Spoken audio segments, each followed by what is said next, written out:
दोस्तों रेनोवेशन का second part शुरू होना है या नहीं, लेकिन इस्लामाबाद के अंदर एक नया खूबसूरत और बड़ा क्रिकेट स्टेडियम तैयार होने जा रहा है। तमाम क्रिकेट फैंस के लिए बहुत बड़ी खुशखबरी है, क्योंकि इस्लामाबाद जो पाकिस्तान का सबसे खूबसूरत और पीसफुल सिटी समझा जाता है, वहां पे कोई भी क्रिकेट स्टेडियम नहीं है। और बहुत सारे क्रिकेट फैंस बड़े अरसे से इंतजार कर रहे थे कि यार यहाँ पे एक स्टेडियम होना चाहिए, यहाँ पे जो मैच होगा उसकी वाइब भी अलग होगी। और अब जो है सीडीए ने काम शुरू कर दिया है, पेपर वर्क पर काम होने लग गया है।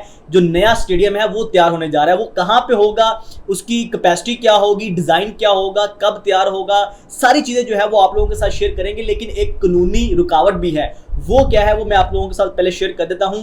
2018 के अंदर भी यहाँ पे इस्लामाबाद के अंदर एक स्टेडियम बनने जा रहा था, लेकिन उसको बाद में रोक दिया गया था। वो इस वजह से क्योंकि इस्लामाबाद का एक लॉ है कि इस्लामाबाद के अंदर बहुत ज़्यादा खूबसूरती किस वजह से है, ग्रीनरी की वजह से। और इस वजह से शक्करपाड़िया के इलाका जो है वो ग्रीनरी में आता था, तो वहाँ पे ये कानून है कि उसको काटने की, वहाँ पे इस तरह की कंस्ट्रक्शन करने की इजाज़त नहीं थी। इस वजह से वहाँ तब स्टे लिया गया और वो जो स्टेडियम है उसको रोक दिया गया था। अब जो इस स्टेडियम के लिए जगह मुख्तस की गई है वो F9 पार्क है, और इंटरेस्टिंगली वो एरिया भी ग्रीन एरिया में आता है। तो इस वजह से वहाँ पे भी ये जो कानून के अगेंस्ट जा रहा है कि अगर वहाँ पे स्टेडियम की कंस्ट्रक्शन होती है तो वो भी F9 का जो F9 पार्क का जो एरिया है वो भी उसी ग्रीन एरिया में आता है, तो वहाँ पे फिर स्टेडियम नहीं बन सकता।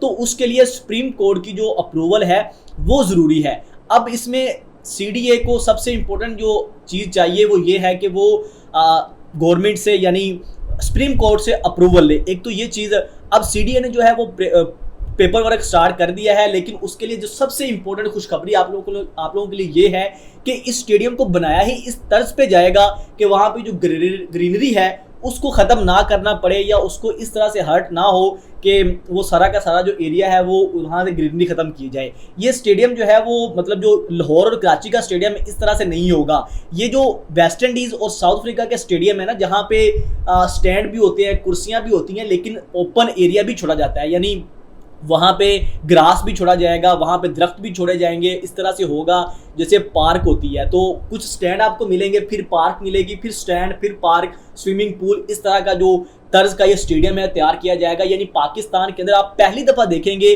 कि इस तरह का खूबसूरत और जो दुनिया के अंदर बहुत कम स्टेडियम इस तरह के हैं। लेकिन ये आप जेहन से निकाल दें कि मेलबर्न या नरेंद्र मोदी क्रिकेट स्टेडियम जैसा स्टेडियम होगा जो बहुत बड़ा होगा, लाख की कैपेसिटी का स्टेडियम होगा, ऐसा कुछ नहीं होगा।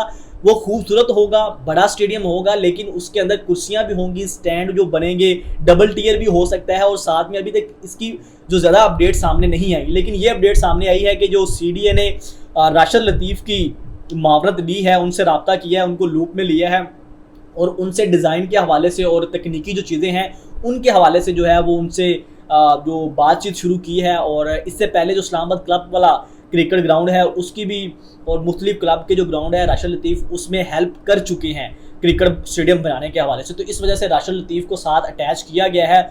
डेफिनेटली अब और भी डिज़ाइनिंग की जो कंपनियां हैं, कंस्ट्रक्शन की कंपनियां हैं, वो भी लूप में आएंगी और एक बड़ा स्टेडियम बनाने के लिए जितनी चीज़ें चाहिए होती हैं, तो ये एक बड़ा स्टेडियम तैयार होने जा रहा है। एक ही रुकावट है, वो मैंने बताया कि ग्रीन एरिया में आता है, और उसके लिए सुप्रीम कोर्ट की अप्रूवल लेना ज़रूरी है, अपना डिज़ाइन दिखाना, उसकी ग्रीनरी किस तरह से मैनेज की जाएगी, वो सारी चीज़ें जो है वो सुप्रीम कोर्ट से अप्रूवल लेने के बाद ये स्टेडियम जो है वो तैयार होगा, इसकी अप्रूवल मिलेगी। काम शुरू हो चुका है, लेकिन एक इंपॉर्टेंट बात जो मैं समझता हूँ कि सबसे ज़्यादा ज़रूरी है वो है कि मोहसिन नकवी तब तक हो। पाकिस्तान क्रिकेट बोर्ड के जो करंट चेयरमैन मोहसिन नकवी साहब है, उनके पास इतनी पावर है या इतना वो है उनके पास कि इससे पहले जब चैंपियंस ट्रॉफी से पहले उन्होंने स्टेडियम को तैयार करवाया कराची लाहौर के अंदर, जो उन्होंने कंस्ट्रक्शन करवाई, उसके लिए बहुत सी रुकावटें हो सकती थी, लेकिन जिस तरह से उन्होंने दिन रात मेहनत करके ये काम कंप्लीट करवाया था, तो अभी भी जो कानूनी एतबार से भी और पैसे के एतबार से भी जो वो फैसले ले सकते हैं वो कोई और नहीं ले सकता। तो इसी वजह से ये जो इस्लामाबाद वाला स्टेडियम है, अगर इसको भी मुकम्मल होना है तो चेयरमैन पीसीबी मोहसिन नकवी की हेल्प के बगैर ये नहीं हो सकेगा। उनका पावर में होना ज़रूरी है, उनका चेयरमैन होना ज़रूरी है, वरना वही हाल होगा जो पेशावर के स्टेडियम के साथ हो रहा है, जो बैरा टाउन वाले स्टेडियम के साथ हो रहा है। तो ये मुझे लगता है सबसे इंपॉर्टेंट चीज़ है। लेकिन खुशखबरी ये है कि एक और स्टेडियम पाकिस्तान को मिलने जा रहा है, वहाँ पे मैचेस होंगे और बड़ा खूबसूरत डिफरेंट इन्वायरमेंट वाला स्टेडियम जो है वो आपको नजर आएगा। इसके डिज़ाइन के हवाले से कुछ डिटेल्स आई हैं, वो आप लोगों के साथ मैं शेयर करता रहूँगा जैसे ही आएंगी। तो आप लोग सुजेस्ट कर सकते हैं किस तरह का स्टेडियम होना चाहिए, क्या कैपेसिटी होनी चाहिए, ये सारी चीज़ें कमेंट सेक्शन में ज़रूर बताइएगा। शहरोज़ अहमद को इजाज़त दीजिए। अल्लाह हाफिज़।